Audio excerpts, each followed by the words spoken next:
Welcome everyone to the Art of Lecturing. I'm your podcast host Sahana, and we were joined by my co-host Natasha as well today. Breaking barriers is the topic of conversation today. We will be looking at inclusion, diversity and equality in higher education. So this has been a very big topic around the last couple of years, actually for much longer as well, and there's a lot to cover today. Okay then, so what exactly is equality, diversity and inclusivity? And if you also trip up on these words, don't worry, you're not the only one. You will see me trip over these words a lot in this episode. So a lot of these words I think are quite self-explanatory, right? We're talking in terms of not just the students either, we're talking in terms of the staff members at university, whether those are sort of the estate staff or, the teaching staff or the admin staff, the support staff, everyone, is what we're talking about in terms of higher education, everyone who's involved in some way. We're talking about diversity in, say, gender, ethnicity, abilities, sort of accepting everyone for who they are and their differences as well, making sure that we are inclusive to everyone, giving them the opportunity regardless of what kind of background they may come with, whatever needs they may have, and making sure that we do provide equal opportunities to everyone as well, again, regardless of your background. And, this is something that I've been sort of seeing to change quite a bit over the last sort of 8-9 years that I've been in higher education. So I've personally seen a lot more diversity, particularly in the sort of staff that I see, for example. So from my own sort of background, it does mean that I often feel like I stand out in certain classrooms that I go to or certain meetings and things like that, and I definitely see that changing, which is really, really nice to see as well. And I sort of had comments from students saying that when they sort of see me teaching certain things, it makes them feel like they could also get to those kind of positions as well, which is definitely something I feel, because there were less diversity that I saw when I was in my undergraduate years, and they very much make me feel quite hesitant to do certain things, or it did make me feel like I couldn't, reach certain goals, such as achieving a PhD, for example. But there are certain things happening at the moment, aren't there, that are really helping towards making sure that we do have more equality, diversity, or inclusivity going on. Yeah, so one of the kind of practical ways that we're looking at how we can include kind of diversity, inclusivity, and equality, or EDI for short, is one aspect that's being kind of taken across kind of higher education institutions across the UK, but also in particular R1, is something called decolonising the curriculum. So what is that? So decolonising the curriculum, just a quote here that I've picked out, is being prepared to reconnect, reorder and reclaim knowledges and teaching methodologies that have been submerged, hidden or marginalised. So that's quite a nice little summary quote there, but essentially we're recognising the impact of colonisation on higher education across the world, understanding why it's important to kind of social justice, kind of more widely outside of higher education as well, but also identifying alternative canons of knowledge which have been dismissed or marginalised as a result of colonialism. And basically ensure that a range of voices and perspectives are represented. And this is kind of reconceptualising the curriculum to kind of reflect wider global and historical perspectives.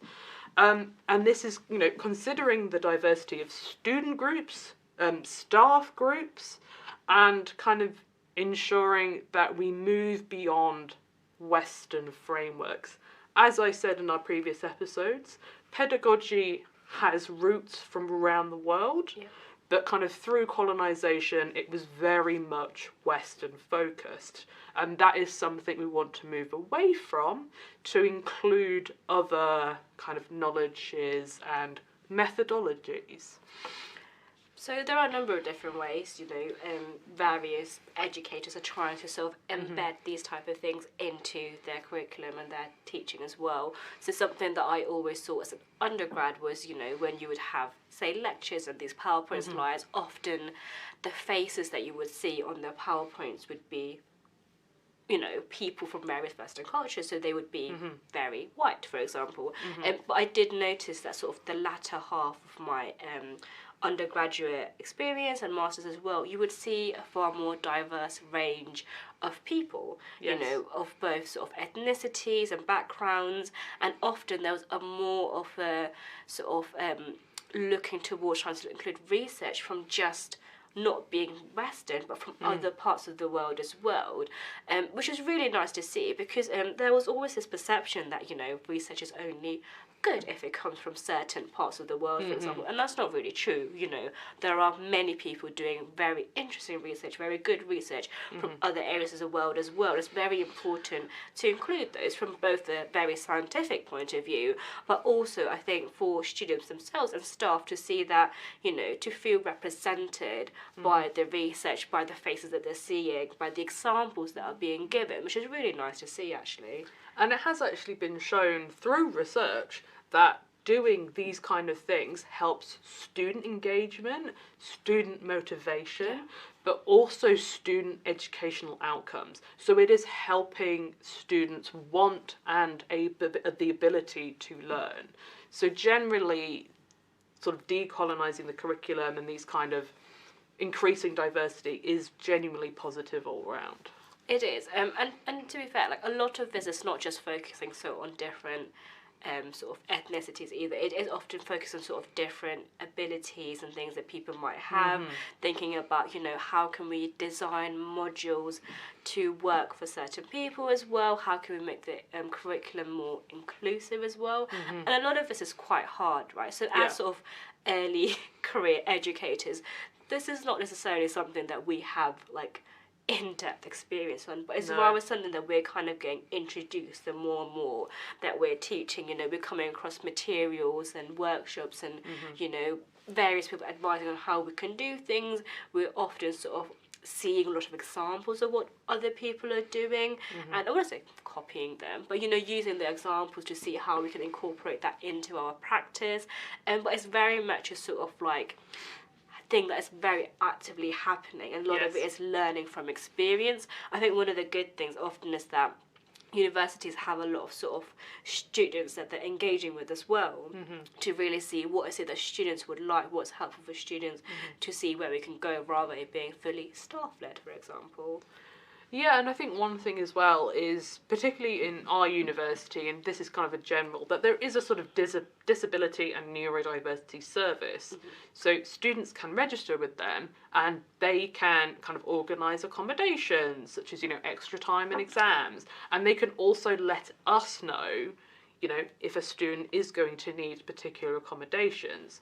Although I think, as we both know, that this does not always come into practice.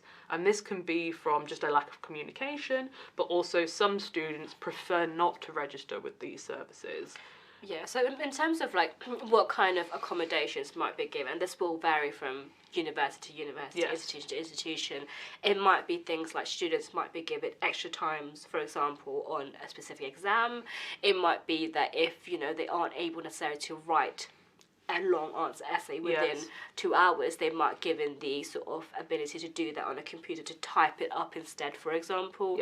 It might be that if there is specific if there's been a piece of coursework, if for whatever reasons, it might be that we as markers would not be looking at, say, the grammar or the spelling, but rather be looking at the content, how are they using their readings and so on. We won't be sort of like, oh, you misspelt this word 10 times, Those are things that we wouldn't pick up on because, whatever needs that you have would be communicated, so that isn't something that we would focus on, for example.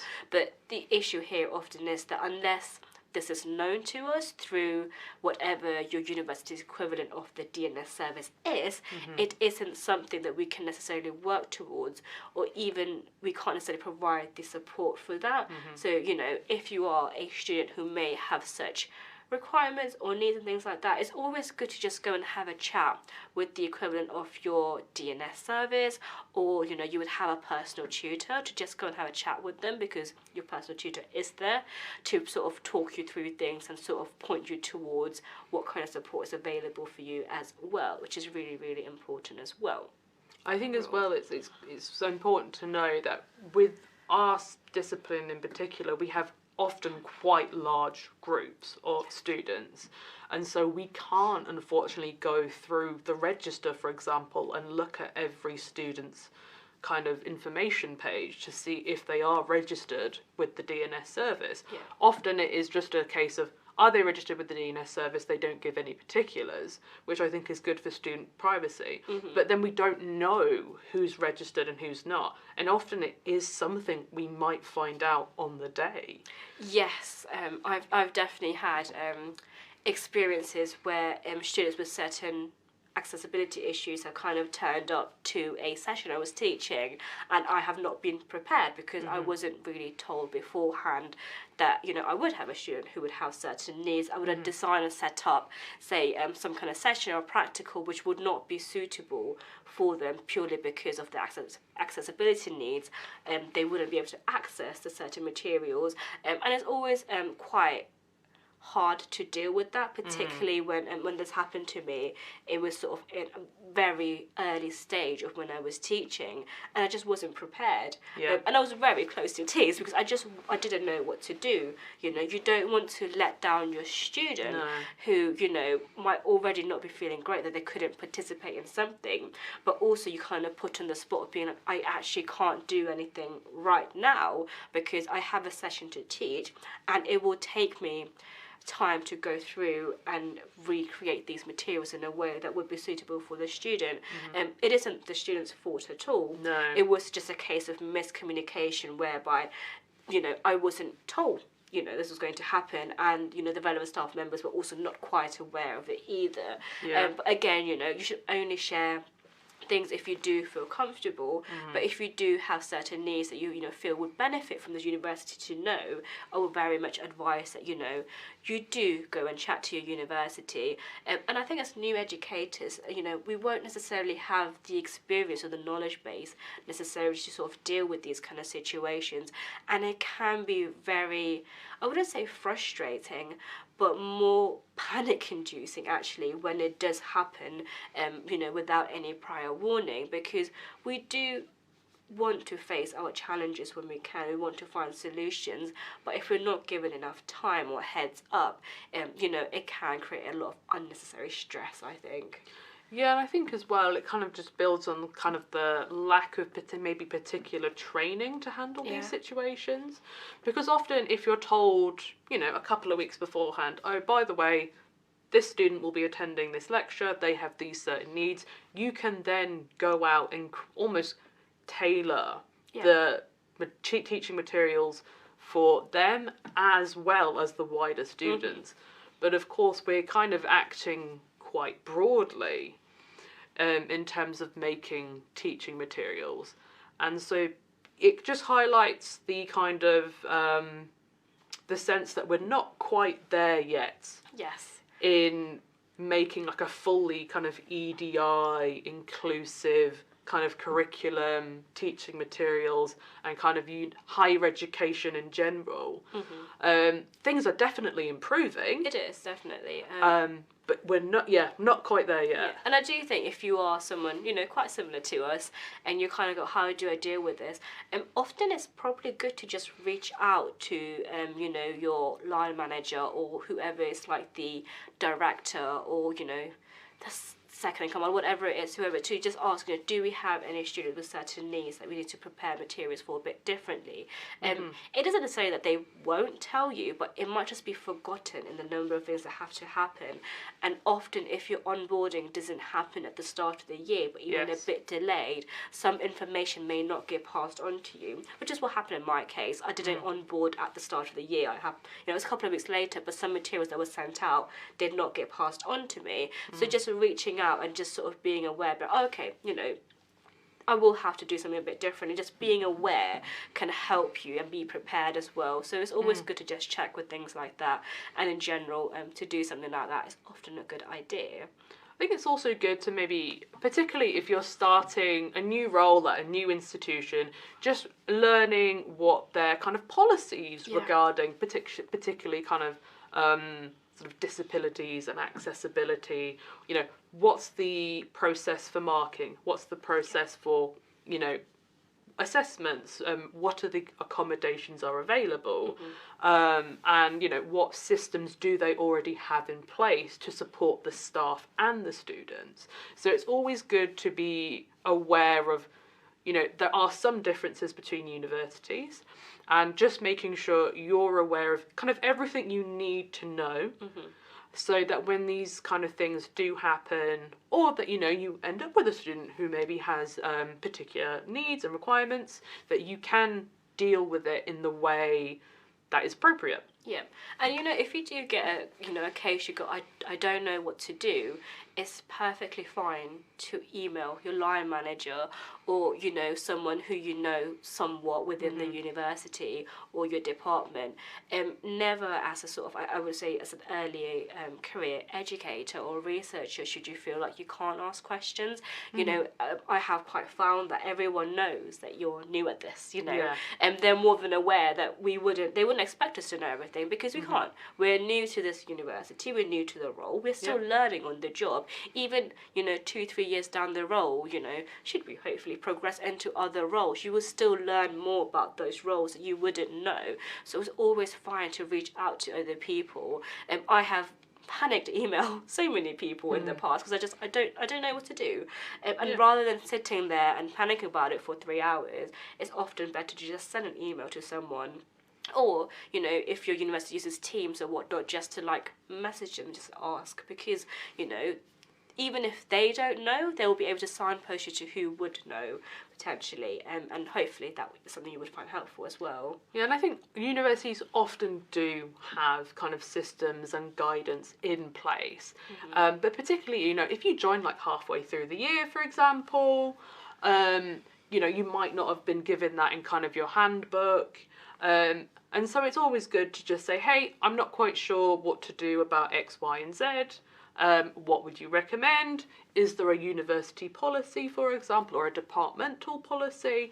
And so I think we more the case across sort of higher education, but particularly in our discipline, I think we get a lot of nice people. Yeah. People that are happy to help, you know, newbies like us, and kind of the onboarding process into kind of academia. And I think even from the student perspective, if you're a student and you're not quite sure what your disability service is, or what accommodations are available to you, that's something you can kind of talk about with your personal tutor, and they can help direct you to kind of getting what requirements and, you know, things that you would like in place. And I think it's just about kind of communication in the end. It is. It really is. I do think a lot about EDI is kind of just, you know, trying to see where we can improve overall. There are many areas, of course, but, you know, slowly getting to, you know, talking to others, figuring out where can we improve, what can we do, and working through all the little steps so they end up being quite big changes overall. And I do think we're getting there. Like, I'm certainly seeing a lot of changes as well, a lot of things that are getting better, certainly. And, you know, I think it's quite nice to sort of see into the future and go, actually, you know, we are getting there overall. And, you know, there's a number of different things happening. So, you know, as we discussed so far. And as well, it's really interesting to get student feedback as well. I think that's quite an important aspect, is, you know, getting student feedback and seeing what they'd like to do. Yeah. I think one thing as well is we're seeing kind of inclusion of, like, you know, Black History Month, you know, in terms of events of promoting sort of inclusivity, and, you know, Pride Month and that kind of thing, and kind of making sure that the students feel comfortable enough to ask us questions, but also feel comfortable as kind of unique individuals. And so, higher education is definitely improving, but I think we are at a stage where we're still working out what needs to be improved and how we're going to do it. And I think as well, higher education is always changing with, new technologies and kind of new ways of doing things. Yeah, that's so true. it is very much an ongoing process, but it is a very interesting one as well. It definitely is. And something also to sort of think about is that, or look out for, often a lot of events and things can be focused on students, but more and more universities do have a lot of EDI related events that are set up for staff as well. So I know, for example, at our institutions, there's a lot of different networks that focus on sort of women in higher education, sort of LGBTQ plus staff members in higher education, sort of international staff members in higher education, so things like that. And it's often nice, and that if you do feel, a bit isolated and things like, to go and join those networks, or go to those events as well, because there is a lot happening for staff that you can also join. It isn't all just focused on students, because EDI is not just for students, it is also for staff like ourselves as well. And it's always good to join those, to have these conversations, to share thoughts and things from different disciplines is very important as well, because the learnings that you have in certain disciplines can be very different to what we're seeing in, say, I don't know, we're in psychology, of course, so I don't know what's happening in history or geography or the performing arts. We don't know. So it's only when we have this conversation with others can we, improve the experience across the higher education and not just within one specific discipline overall. And so that is the end of today's podcast. EDI is great, but, I think the takeaway is there is still things to improve. And, improvement is happening, and we look forward to what's changing. Yeah, and I think we might do some more specific episodes in the future. But this is just a kind of general overview of EDI, what it is, what's maybe going on in higher education. And so that kind of leads us to our next episode. We'll be looking at higher education during COVID. So it's a big topic. Yes. It was an interesting topic because we both got to experience teaching during COVID, and it was a big experience, is how I could probably put it without giving too much away for the next episode. So yeah, you're going to have to stay tuned for next time. Right. Bye, guys. Bye.